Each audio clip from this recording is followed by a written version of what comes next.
I've served as the Director of Presbyterian Disaster Assistance for a few years now, but prior to coming to this work,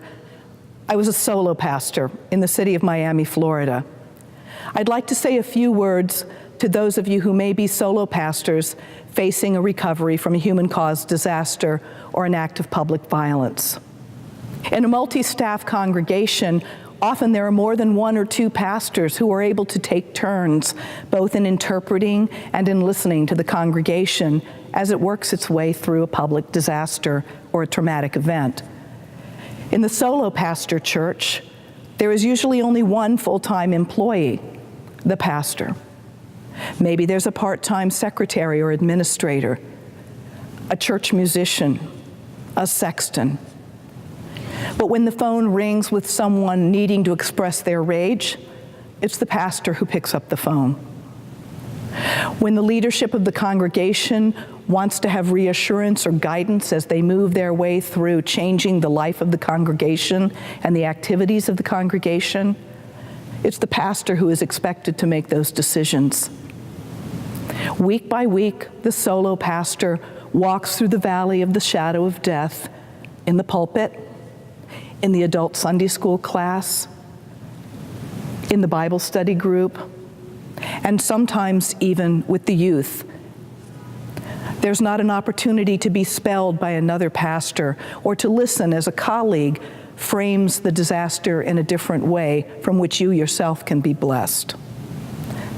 So for the solo pastor who has the privilege of guiding a congregation through the valley of the shadow of death, we urge, even more than we urge for a multi-staffed congregation, that pastor should pay a special attention to self-care, should take time and mandate time for rest, for recharging, should find deep connection with another human being, with another pastoral colleague, with a friend who is not affected by the disaster, with a spiritual director, or with a therapist. The solo pastor needs time in themselves to process the impact of the event,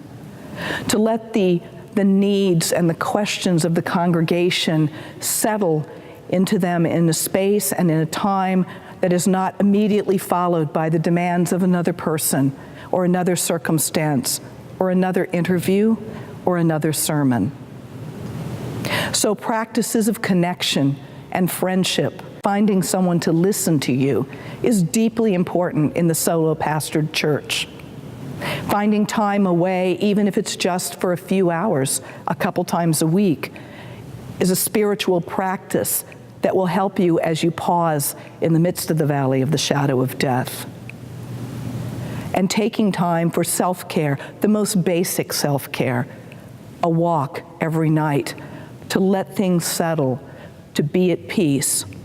a chance to spend time with family members or children or a spouse, a chance to do something creative and integrative, even when you feel that you have no energy for that sort of activity, to listen to music, to not drop your yoga class or your pottery class, to read a book for fun. These practices are not something that you are doing aside from your response to human-caused disaster. Rather, they are a part of the self-care you must do in order to find once again the green valleys and the still waters.